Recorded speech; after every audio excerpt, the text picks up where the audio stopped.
Hey guys, back today to talk about Trump, Russia, Putin, and all those other bad words that you keep hearing out of the mainstream media. And if you look at it objectively, you'll see that Russia has been our allies in World War II. We defeated Germany together, the Nazis, which were evil. And we've never fought the Russians. So why are they our enemies? I don't know. Maybe it's because the CIA drubbed up a bunch of Cold War nonsense for 70 years to try to scare people so we can continue to arm ourselves to the teeth so they would make money, which seems like what really happened, which also explains Vietnam, which is the most despicable escapade in American history. And that has nothing to do with the soldiers. The soldiers in Vietnam, a lot of them were drafted, which is it's just fucking despicable to draft somebody and send them to lose their life in Vietnam protecting nothing. But the thing is, there's a lot of amazing people. Like two of my the best men I know are Vietnam vets.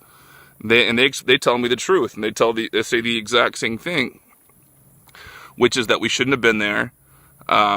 We had no point of being there, and that even in the point of being there, they were still handcuffed where they couldn't do anything, and they're just sitting ducks for the CIA to make money. Which is what, as far as what I can tell, is the exact situation as what happened. And it just sucks because you have so many great Americans that either lost their life or were wounded or damaged mentally and whatever means that went to Vietnam and came back. Or even the ones that came back, quote unquote, unscathed. You're still affected for life by it. And a lot of those men are the greatest men I know because, they took the place out of people that would have had to gone if they didn't go. And that's how they looked at it. And to me, it's about as noble as you can be to your neighbor, being like, I won't let you go. I'm gonna go, and that's how I look at it. Same with Iraq in a bit, but it's the people that keep sending these people to die for their own financial benefit and power that I abhor, and that's the CIA and the deep state. I mean, there's no real secret that Kennedy wanted to get out of Vietnam and not go into Vietnam, and is it any random that Kennedy got killed, and then the guy that shot Kennedy also gets killed. And then Kennedy's brother gets killed. Just random assassinations. Like, random assassinations don't happen. That's not like a thing that goes on Earth. It's always somebody with a reason. And not just that, you look at MLK and Malcolm X. The whole 60s were just dominated by the FBI and CIA trying to run the world and kill people for their own power and benefit. And like, we still have that mentality now. Like, in a lot of the countries woken up to it, thank God, and they realize that our deep state intelligence agencies are liars. I mean, even let's just look at Iraq. Obviously, it was just lying by intelligence agencies that got us there.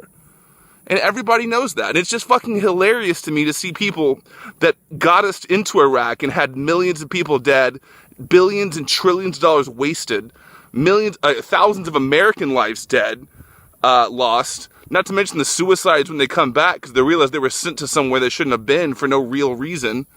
And it was all done for just a small percentage of people to make money and have power. And I don't even blame George W. Bush for it because I feel like he was just an innocent pawn. He was too stupid to realize what was going on. But I do blame his dad, and I hate his dad. And I hate everybody that got us into Iraq. I hate everybody that got us into Vietnam.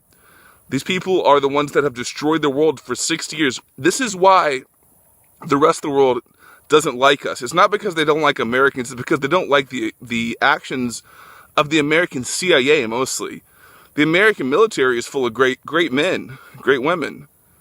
But the CIA, and I don't know how it is now, but the CIA over the last 50 years has been the most destructive force in the history of the world. It started wars around the globe, overthrown governments around the globe. It's run a drug empire. And now we're supposed to hear because the intelligence community, quote unquote, says that Russia tried to hack our election, whatever that means. First of all, what does hack an election mean? It implies that somehow votes were changed. And that's not even the accusation. What's being said is that Russia tried to, quote unquote, hack our election by changing people's minds, which the last I heard was called free speech anyway. And I don't understand why speech wouldn't be allowed no matter who says it. Like, why are we so scared of what the Russians say? If they make a good point, that's great. Let's go with them. If they make a bad point, let's ignore them. But to sit around and say the intelligence agencies say that Russia hacked our election, that's a bunch of words that don't mean a goddamn thing. There was nothing hacked. And so to continue to try to say it, it's just to try to obfuscate and try to make you look away from the fact that both the Democratic Party rigged their own primary so Bernie couldn't be the candidate, and that there was massive corruption in both the FBI, the Department of Justice, and the CIA that got exposed because they didn't think Trump was going to win, and they didn't cover up their dirty little deeds well enough. And so now, obviously, we talked about last time, Mueller indicts 12 random Russians, 2 days before Trump's supposed to meet with Putin. And it was see-through and obvious. They're just trying to throw shade on something that they don't like, which is what the deep state doesn't like is peace. They don't want people to be peaceful. They want conflict so they can continue to raise their budgets, have all the defense contractors that they lobby for and get paid by, so they can make more money. And Eisenhower warned us against all this in the 1950s. He said, beware of this military-industrial complex. He literally warned us directly about it in his farewell address. And rather than, pay attention to a great American, Ike was the man. I'm a big fan of this Eisenhower guy. He was basically nonpartisan, even though he was a Republican. And he was a leader of men. And I really, really, really, really have a lot of respect for him. And to listen to his words, you start realizing this guy cared about what was happening, and he predicted exactly what was going to happen. And a lot of the country's woken up to that fact, and thank God. And it's a lot of the Iraq vets that understand it now just as well or better than anybody, because they were used as political pawns. And a lot of their friends' lives were wasted, and they've realized, and now they have to live and deal with that. And blessed are they that they continue to go forward and try to change the world rather than deal with the past. And I love them all. I'm a huge fan of the vets. I've been the most critical of what the vets did during the war. I'm not a fan. They get it. And I tell it to their face. But because I'm honest with them and they realize that we're on the same side here, they see my point of view as well. And we have the same point of view typically because they're good people. But all the people trying to say that, oh, Trump's meeting with Putin, he shouldn't address the Russians. Y'all are sick fucking people. Y'all are disgusting. You should always address your enemies. And not even our enemies. What does Russia have done to us? Nobody can tell me. There's no reason Russia should be our enemy. Russia's our friend. I don't see them blowing themselves up over some figment god they created to try to change the world and take over the West. No. They're just in for their own self-interest, which is fine. So are we. And when we address them as like that, as friends, not foes, we have an ability to create a dialogue and change the world for the better. We could accomplish anything.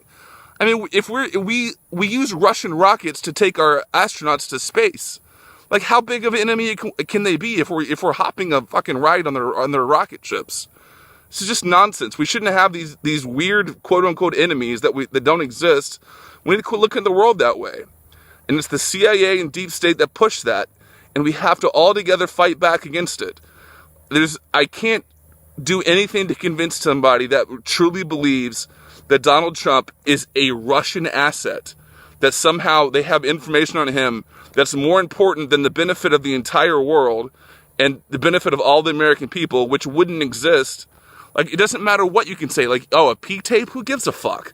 PM me all you want to. I'll be president. I'm going to be the first politician to put his own sex tape out. That's my goal. Just to make people realize there's nothing you can do or say to people like myself or Donald Trump that will ever change their mind. They're going to do what they want to fucking do all the time. And what he wants to do is try to help the world for the best because he's already done everything else. And all these people like John Brennan, John fucking Kerry, all the Democrats that come out the same goddamn time and all cry, oh, he's done a disservice to the American. You know something? Fuck them all. Whatever they say, assume the truth is the opposite of what they're saying. Don't listen to them ever again. Read what they say just so you know what the opposite is. That the opposite is the truth. And that's how the world works now. And thank God for Donald Trump, and hopefully we can continue to go forward as a humanity because these ideas and this past behavior, fighting people that you think your enemy is for no reason, is all drummed up by propaganda and for military profits. We gotta get the fuck out of it. All right, peace.